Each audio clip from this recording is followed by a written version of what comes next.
Israeli Prime Minister Benjamin Netanyahu has vowed revenge after a body released by Hamas was found not to be that of an Israeli mother of two young boys. Israel says the body of Shiri Bibas was not among the four released on Thursday, which did include her two young sons, Kafir and Ariel. Netanyahu describing this as a cruel and malicious violation of the ongoing ceasefire.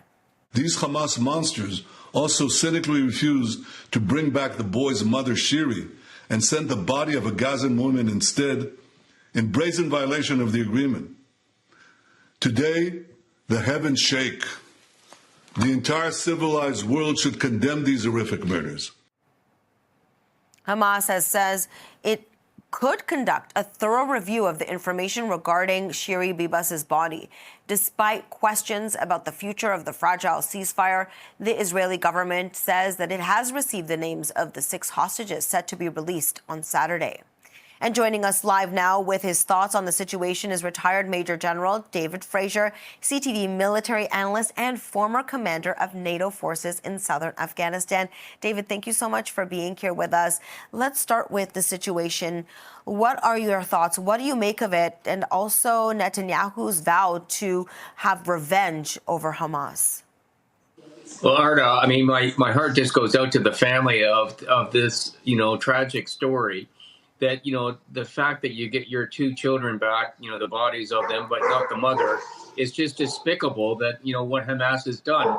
First of all, killing them, and secondly, not getting back the remains of the mother. So, I mean, this is something that, cannot be tolerated. It does a lot more harm to Hamas than anything else. And if they ever thought about having this, ceasefire carry on, this is not the way to do it. And quite frankly, the Prime Minister's response is expected because you cannot allow this to carry on. So it's a really bad situation. Netanyahu has said that Hamas will pay the full price. What does that mean? Well, I think, we got to separate the political rhetoric from there's an awful lot of hostages there that, Israel wants to get back. And so, let's get all the hostages back and let's go from there and let's get this war over. But Hamas can't carry on. They can have no role in anything that has in the post-conflict period. We've got to get some sort of governing body that can actually do something that's positive for the Gazans and what they're Hamas to show that they are not credible. And this is just something we've got to carry on and stop. How will this affect the ceasefire? I'm sorry, say again? How will this affect the ceasefire? Well, I think, it's already been fragile because we've heard what President Trump has said, that there will be hell to pay if they don't give back all the hostages. Well, they didn't.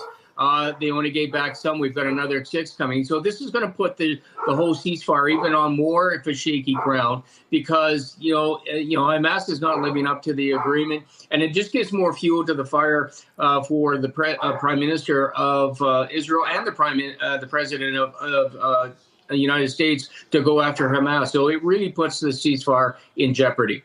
So we know that there are 6 hostages that are set to be released on Saturday. Could this affect that in any way? I don't think, Arda, in the short term it's going to affect that because, Israel wants those 6 people back. I think the question is what happens when all the hostages are back and what does Israel do to Hamas and the rest of the, the Gazans are there. The hostages are still a bargaining chip for Hamas, unfortunately. And as long as they have somebody that's going to protect them from the retribution that is coming from Israel. There are still so many unknowns, like what happened to Shiri? Where is her body? How will this be rectified? Well, the sad thing is that Hamas didn't have her body in the first place. They probably don't know where her body is, or they don't have a credible reason why they didn't get back the body. But, for the family, and again, it just breaks my heart to think they're probably not going to get the body back of the mother of these 2 children that were slain by these terrorist organization. So, it just shows you just how volatile, how unprofessional, how chaotic Hamas is. And it's just going to make the pain and suffering for the Israelis to watch this just carry on a lot longer.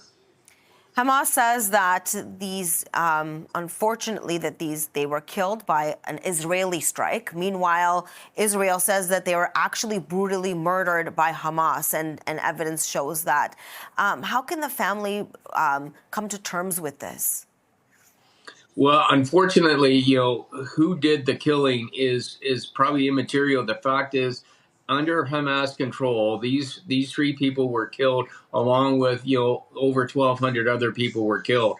It is just gut wrenching that the Israelis that have been affected by this, those who have lost loved ones, and Israelis in general, are going to be affected by this war for decades to come, if not for the rest of their lives. It is just tragic that we keep getting reminded of the lives of innocent people that are wrapped up in this thing because of a political fatwa that Hamas has against Israel. It's just indescribable. It's despicable, and it just makes me sick. Thank you so much for this, retired Major General David Fraser and our CTV military analyst. We appreciate your time and for your insight.